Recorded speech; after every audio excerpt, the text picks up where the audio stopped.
Welcome to Gatecrashers, a podcast dedicated to kicking open the door to your next favorite thing. Our mission, our creed, our code is this: to make all nerdy things more approachable and accessible to everyone.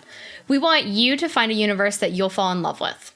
I'm Scarlett, and I use she, her pronouns. And I'm Dan. I use he, him pronouns. Today we're joined by a special guest. You may know him as Beast Boy from Teen Titans amongst his other roles from characters in Ben 10, TMNT, and even a Fast and the Furious film. None other than the multi-talented Greg Cipes.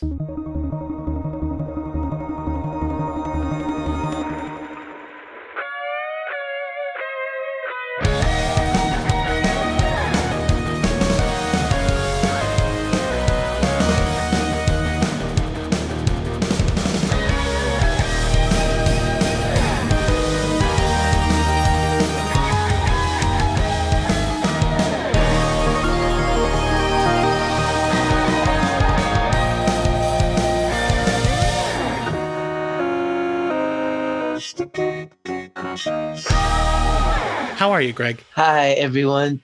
I am grateful and inspired and excited to be here with you all. I love being connected to people that I've never met.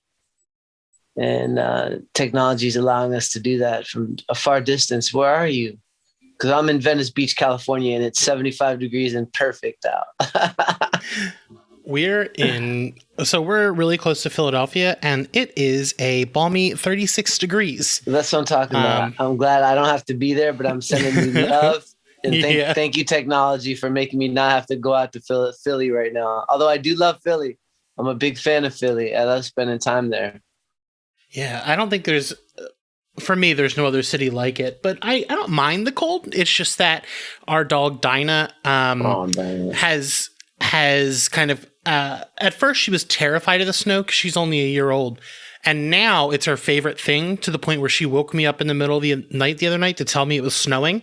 So she we get to spend a lot of time outside in the morning. That's amazing. Yeah, she's something. But I will kick it over to Scarlett. She's got some burning questions. Okay. All right, so we like to open up our questioning with a really tough question. We're really hard-hitting journalists over here. Okay. And so our question is, what is your favorite sandwich? My favorite sandwich would be, I'm a vegan, as you know.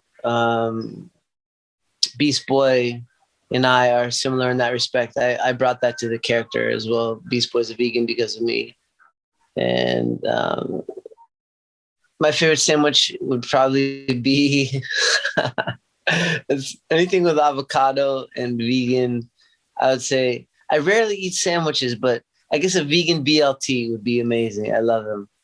I'm more into burritos right now. I had amazing vegan burrito this morning. That sounds really good. I've only had one time I had this vegan BLT, and it had tempeh, and it was this little like mom and pop shop when I was growing up, and they had like all natural, like vegan, vegetarian foods. And that was the first time I'd ever had tempeh, and it was amazing. And I wish I could find a place around here that like makes it like they did, but it was absolutely fantastic.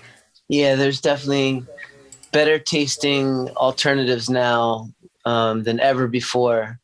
And they're superior for every reason than eating dead animal.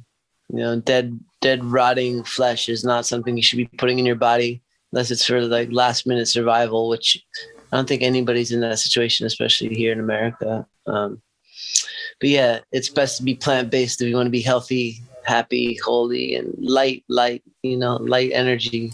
Yeah. And I thought that was really cool. I didn't know that until you mentioned it, that you actually brought that to the character, because like it was something that's so important to you, and you brought that to Beast Boy. So that's awesome. Like I learned that today. And the other thing is Michelangelo is also a vegan, but I had to really fight for them to, he eats everything though on the show, but a turtle would be vegan traditionally. Turtle. Yeah. Yeah, they tried to please me sometimes, but they're like, "No, Mikey's gonna eat pepperoni this episode." I'm like, "No, let him be a vegan."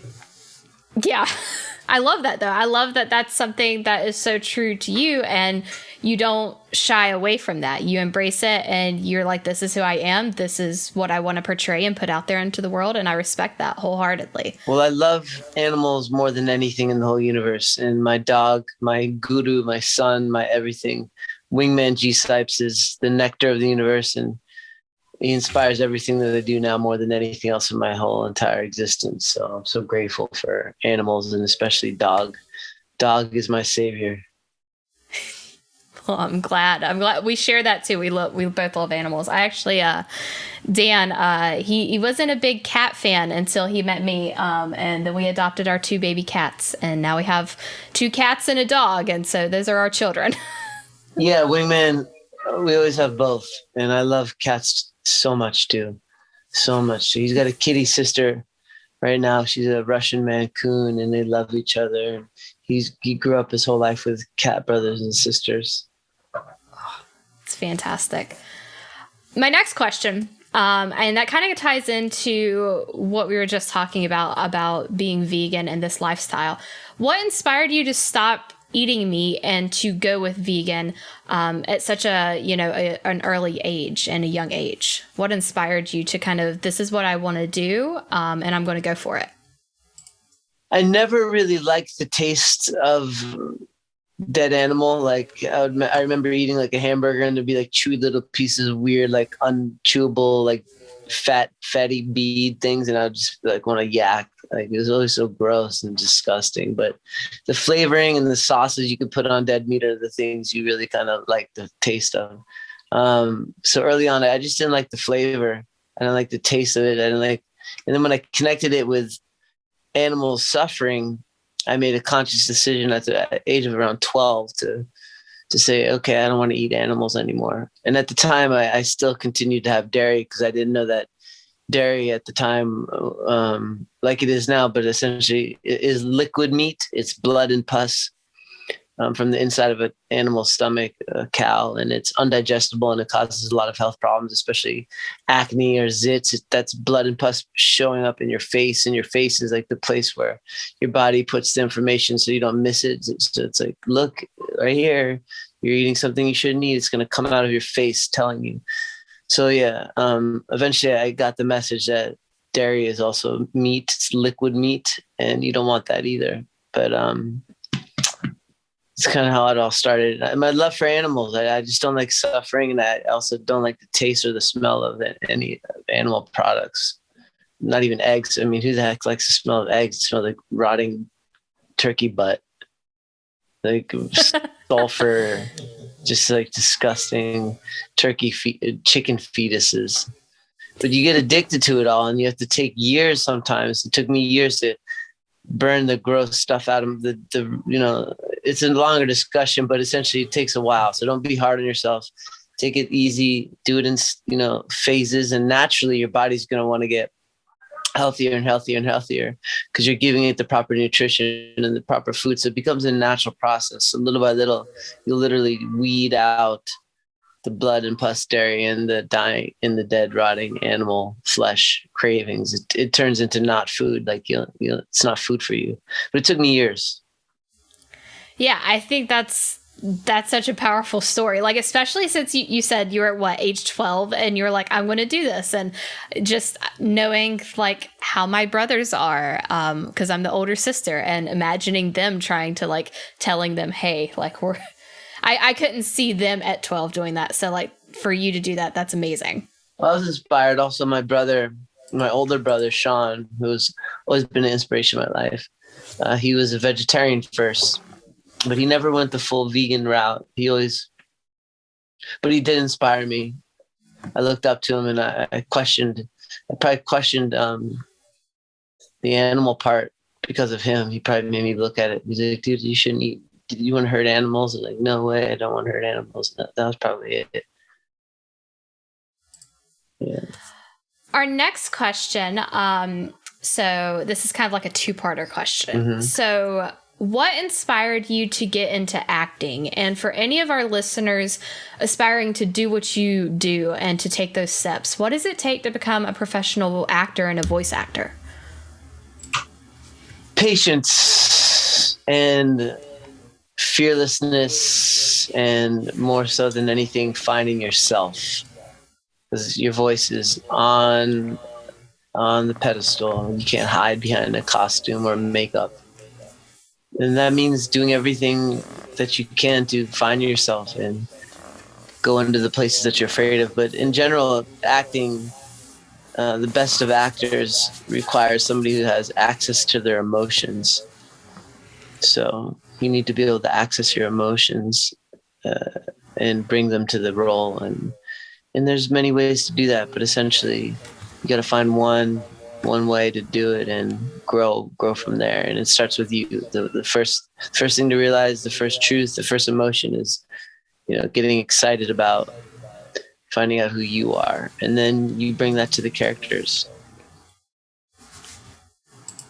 So was there like a point in your life where you're like, this is what I want to do? Like, was there a moment that inspired you, or was it a person that really inspired you? For me, I always, I felt like I wanted to make a difference in the world, and entertainment was the way to do it. I was a junior pro surfer, third in the US, and I gave up professional surfing to come to Hollywood and make movies and TV shows, and I never stopped. And now I'm making and creating and producing, and just luckily I'm on a whole bunch of great TV shows as well that are not mine, but I'm now in the position as a creator of shows and producing television networks and making television networks happen. Like I'm launching Venice Beach TV right now, which is MTV meets Adult Swim when MTV was cool, mixed with Venice Beach. If you know anything about Venice Beach, it's literally the United Nations of the world. It's a wild, wild place. It's the Wild West. You can't go any further west. And it is fascinating, intriguing, and it makes for a perfect television station. And I basically produced about $500,000 worth of content already for the network. And it's a community-based network. So we're seeking and searching for creators from all around the world, because again, Venice Beach is the true United Nations of the world, to submit their content. And we will most likely, if it's good, we will feature it on our blocks of entertainment and give you credit. You get to be part of these blocks of entertainment that are star-studded and super amazing. And it all works because it's Venice. So if you got some really cool art, documentaries, music videos, feature films, animations, short or long, no limit. Everything works in Venice. That's why Venice Beach TV is such a special thing in my life right now that I'm creating.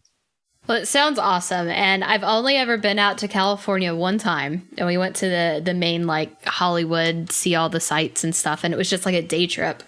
And I have heard of Venice Beach. I've seen pictures and videos. And it's definitely a place I need to go visit the next time I ever head out west. You have to. Got to do it. Dan, that's on our list to do when we head out to California. We got to go to Venice Beach. Yeah, I've got friends there too. Dogtown. That's the name of it. You know that? Well, yeah, was that Venice I remember that movie. Was it Lords of Dogtown? Was that set in Venice Beach? Was that set around there? That's what I first thought of when you said Dogtown. Yeah, Dogtown, Venice Beach. It's all here. It's like where skateboarding was born, right? Basically. Yeah, it's pretty amazing. I live on the boardwalk, and I've got thousands and thousands and thousands of people, 100,000 people every weekend walking by my front balcony, my front porch. And it's the best dog watching in the whole world, and the best skateboard watching in the world, the best people watching. It's one of the last free places on earth. Well, it sounds fantastic. It's so humanly diverse. It's a phenomenon that only occurs here. Our next question, of all the characters you have voiced, which ones are your personal favorites, if you have any? I'm grateful, and I love all the characters that I've played. I truly I have so much fun with every opportunity I get to play characters. But the most dear to my heart are the ones that I've been playing the longest. Obviously, Beast Boy. I helped create that character 20 years ago. He is who he is today because he's a big part of who I am on every level and every day. And every time I do a new episode, I bring more and more of who I am to who he is, and vice versa. He inspires me. And Wingman, my dog, is the real life Beast Boy. So I really infuse things from my life into all my roles. So they're all very important to me. And Michelangelo and Kevin Levin and Iron Fist and on and on and on. And they're all great. Well, I think I speak for a lot of our listeners and myself when I say this. Like, I've been watching, Ben 10 and Teen Titans ever since I was like when it first came on. And so just hearing your voice and seeing the characters that you've portrayed have been an integral part of my life. So I do thank you for bringing these characters that I loved from comics to reality. So thank you for that. You're welcome. Thank you for accepting my art and enjoying it. Yeah, it's like anytime I read a comic book, I'm sure you might have heard this before, but like anytime I read a comic book or anything where I see Beast Boy, like I read it in your voice. I know that sounds weird, but your voice is the voice that I hear when I associate Beast Boy. It's just integral, like into the character for me. Beast Boy is basically the Mickey Mouse of our generation. Or many generations. I feel like he's that level to me, and I think for a lot of people that he sticks out in that way. As far as energetically, he's like the cooler green. He could turn into a mouse. So that's a good point. They have a lot in common. If there's any character you'd love to have the opportunity to portray, who would it be and why? Maybe a character you haven't done, but you'd love to get the opportunity to bring them to life. Who would it be and why? It would actually be Mickey Mouse. So we teed it up perfectly. Like Mickey Mouse. I love it. I do. The cool Mickey Mouse. The cooler Mickey Mouse. You know what I'm saying? Me and Minnie be kicking it at the beach, yo. I love it. I can just imagine Mickey Mouse, like this Mickey Mouse, like wearing a nice, like Hawaiian shirt. He's got his like Ray-Bans on. He's ready to go to the beach, hang out. Yeah. That's the Mickey Mouse I want to play. Which characters have you voice acted that you would like to spend a day with? And like, what would they do? Like, what would these characters do? Like, if you had the opportunity, these characters were alive, what would you guys do? I really would just like to spend time with Beast Boy because I would just make him turn into all these animals and just hang out with all these animals, knowing that, I don't have to be scared of a tiger or a lion or a dinosaur or something. Or I could take a ride on his pterodactyl back or whatever it may be. It'd be cool. That is a very good point. I am a big lover of big cats, and there's that, that fear, like they are, wild animals, and I would love to hug them or go see them up close. But then also it's a tiger or a lion, and something bad could happen. So if I was to meet Beast Boy and be like, that's a good point. Like, hey, can you turn into this animal so I can see that? Yeah. Staying on the topic of Beast Boy, because it is such a iconic character that you've brought to life. Why do you think Beast Boy is such a beloved character, and what about him makes him such a fan favorite? Because people love animals more than anything, more than themselves when it comes down to it, even though the sad fact of the matter is in America alone, they kill thousands of dogs and cats every day because they don't have a home for them, that needs to be abolished forever. That should never happen anywhere on earth, especially in America where people love their dogs and cats so much. They should be making that end once and for all. But people love animals, and people love the Joker, and people love the innocence and the wildness that Beast Boy exudes. And it's really fun to bring that wild energy, that party animal energy to this little green guy who has a very, very wide range of emotions as well. I think that's another reason why people enjoy Beast Boy so much. He's kind of accessible from every direction. Yeah, I think he's the whole thing, like you just said, with all of the animals. And I just remember the specific episode of Teen Titans, and he got in trouble. He was being a jokester, and he got into trouble with Starfire, and he was just doing the little kitty face.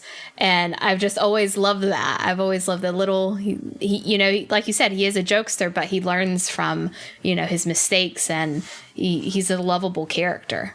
Yeah, and Beast Boy on Teen Titans Go is more of a rascal, and it's fun to play that the extreme rascal version of Beast Boy. And because I feel that's the universe is funny. Like in the end, it's a cosmic giggle, and Beast Boy, this incarnation of Beast Boy on Teen Titans Go is very much the cosmic giggle of the universe.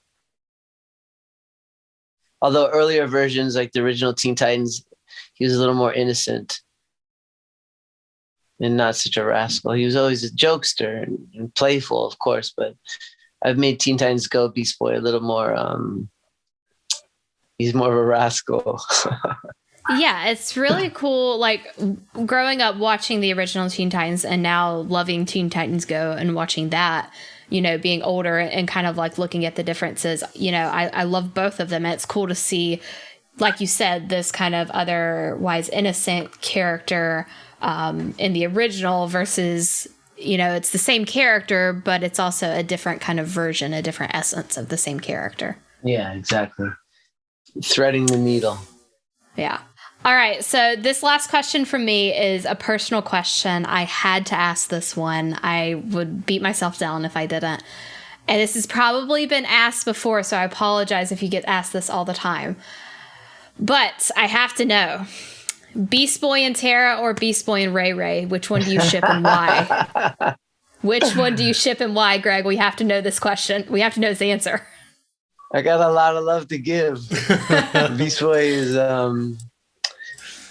I can't answer that question. I think what's going to happen is you're going to need to tune into my podcast with Tara Strong called The Ship It Show when we finally do our BB Ray episode, which hopefully will be coming soon. I know everybody wants us to do our BB Ray Ship It Show episode, but last week we did Cyborg and Jinx, Jinx, and every week we do a really cool ship and explore it. So you have to wait for that one to listen to our podcast, because Tara Strong gets so mad if I say anything right now.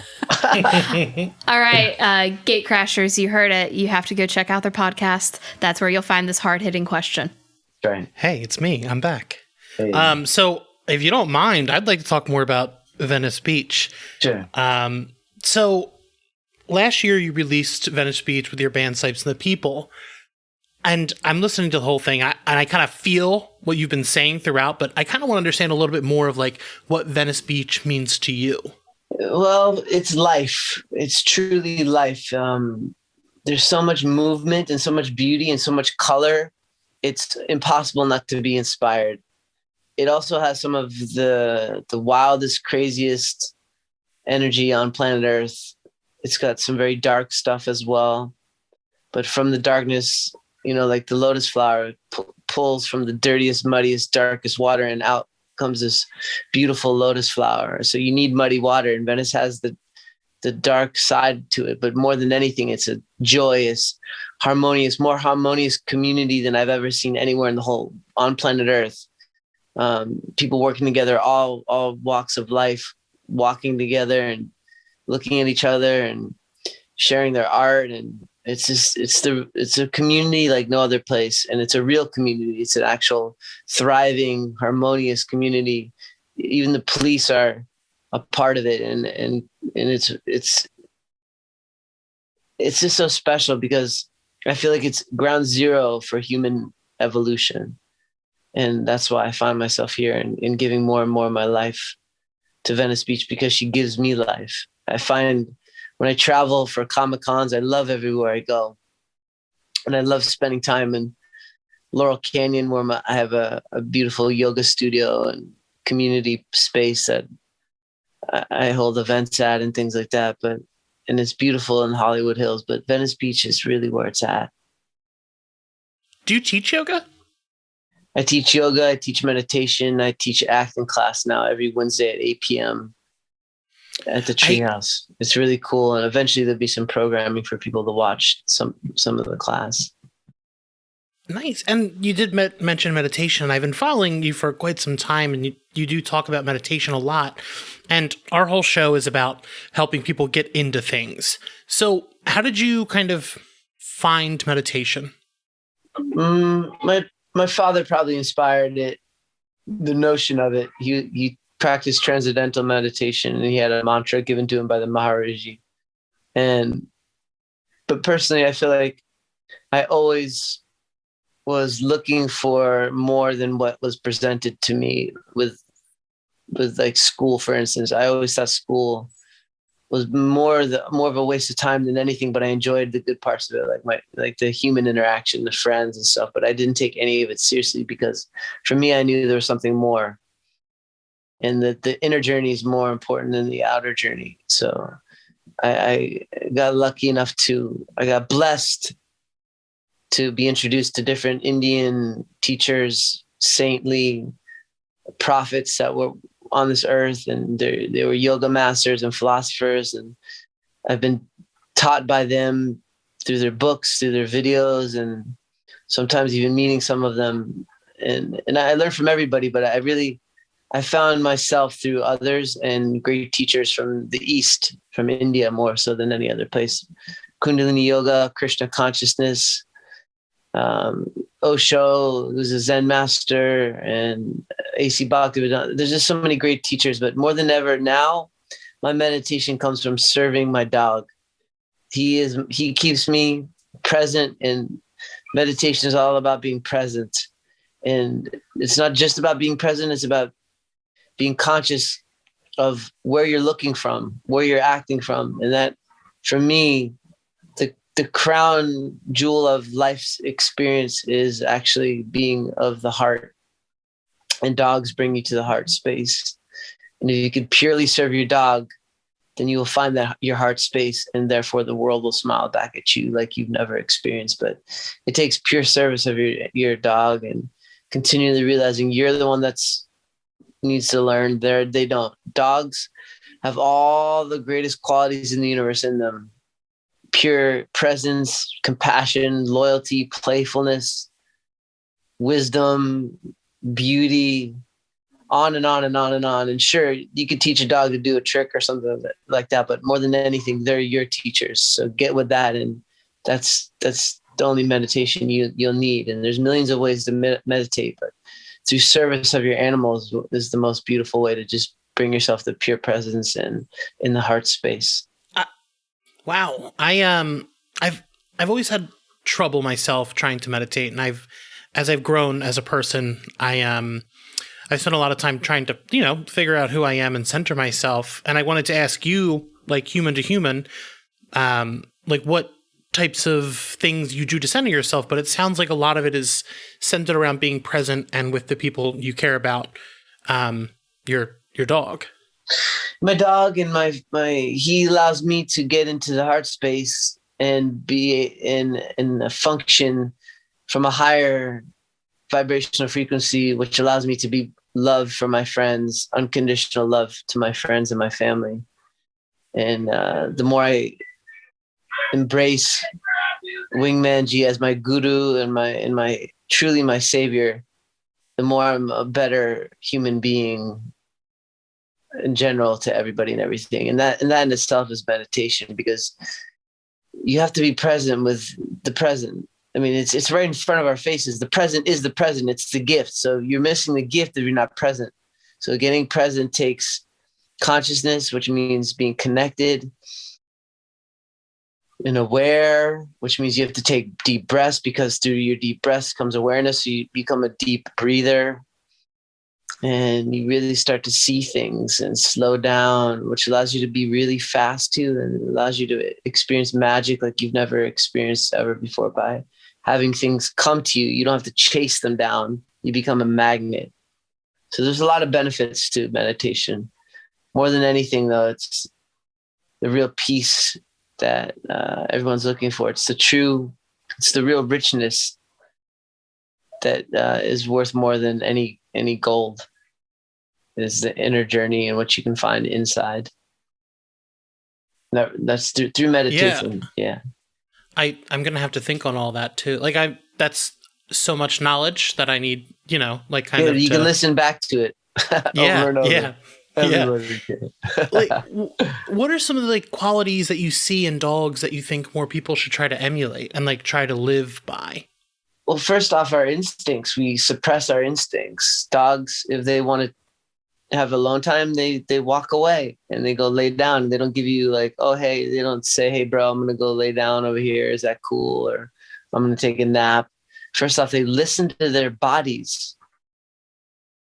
We don't do that. We like chug more coffee or get distracted and like don't listen to our body, like wait too long to go to the bathroom and all this weird stuff we do. Whereas dogs and animals in general, they live by their instincts. So being instinctual is critical for true freedom on planet Earth as a human being. And dogs teach you that if you serve them correctly and you get to their level of consciousness. Basically, you can look at it like there's Christ consciousness, Buddha consciousness, Allah consciousness, Yahweh, whatever you want. But there's another way, and it's through dog consciousness. Dog consciousness is Christ consciousness, because Christ consciousness is about being present to God. And dog is pure presence. They're not in their head. They are pure presence. So you can find God through dog. And it's right there again, right in front of your face, just like the present is the present, dog is God. And not only that, man's best friend is God, dog. So it's like, it's all there for us. We just got to get down to their level or up to their level. They're the highest forms of life on the planet, dogs. Wow. Yeah.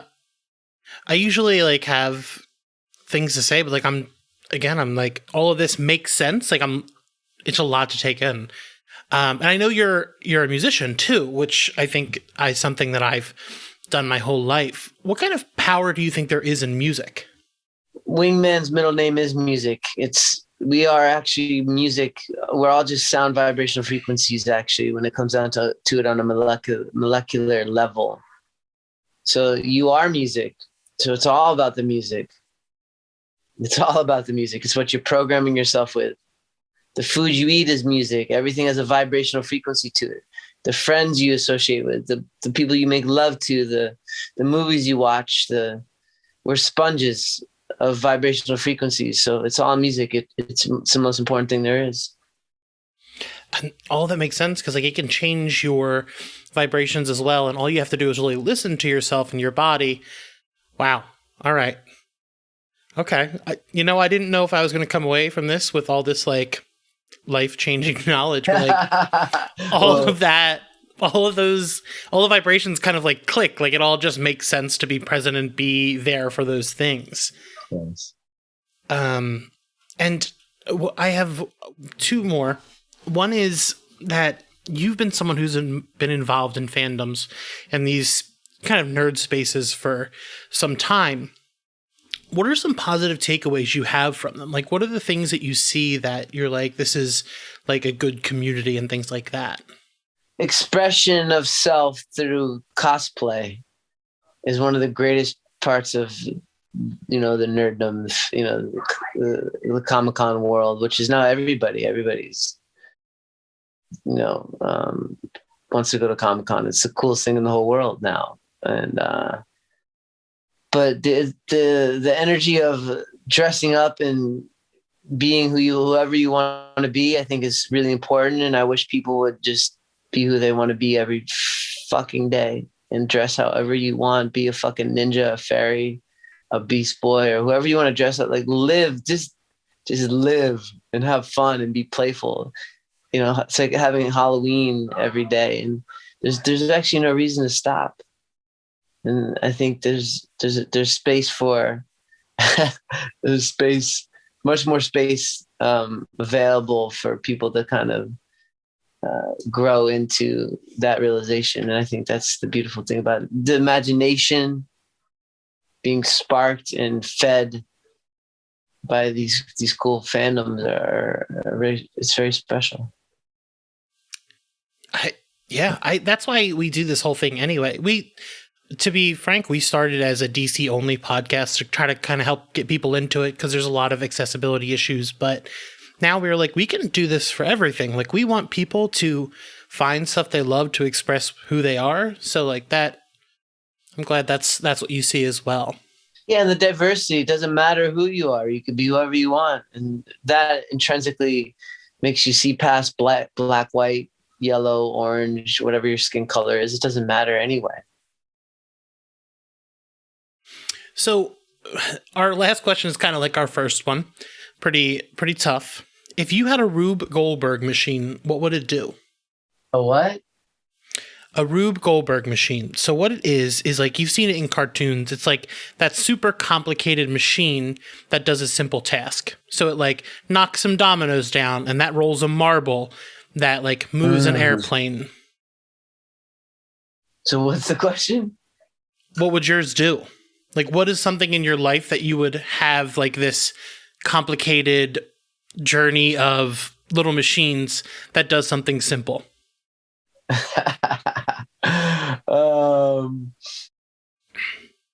Water all my plants. Oh, that is a very good and one. I have a lot of plants, man. I love my trees. I love my plants. I'm looking at all my plant babies right now. They're very happy in the Venice Beach sun. I've got probably, let me see, 1, 2, 3, 4, 5, 6, 7, 8, 9, 10, 11, 12, 13. I've got over 50 plants just here that I take care of. I have a cat over there. I don't have any plants. Maybe I should get plants. You should definitely have a plant. All right. Well, that's all right. You got no plans without a plant, man. Well, Greg, where can people find you or your projects that are upcoming? Venice Beach TV and Greg Cipes everywhere. You know, my at Greg Cipes, GregCipes, everywhere on every social media platform, Greg Cipes. And look out for Venice Beach TV because it's coming in hot. By summer, we'll have a tremendous amount of momentum and a lot of cool content for you to absorb and enjoy. It's one of those things. I was just watching our second episode that we finished. We're not going to release it till we have a huge library of content, which will be another month or so, maybe less, to really start putting out some things. But it's one of those pieces of art, or basically you can just hit play and let it go. And you don't even have to be in the room because it sounds freaking cool and it looks cool. And it's hard to not watch because it's so weird. Venice Beach is so weird that you kind of can't take your eyes off of what we've created. I'm very excited to see all of that. Yeah, a lot of cool cartoons, new cartoons you've never seen before. A lot of comedies, live action comedies, a lot of stuff. I'm starring in probably 80 or 90% of every single thing on the network. It's pretty cool. Yeah. Good for you. It's my my Tyler Perry moment in a big way. Where you're kind of making your own thing. Yeah, but with a big community of people, yeah. You can find us at gatecrashers.fan, gatecrasherspod on all the social medias. And we'll catch you next week. Gatecrashers.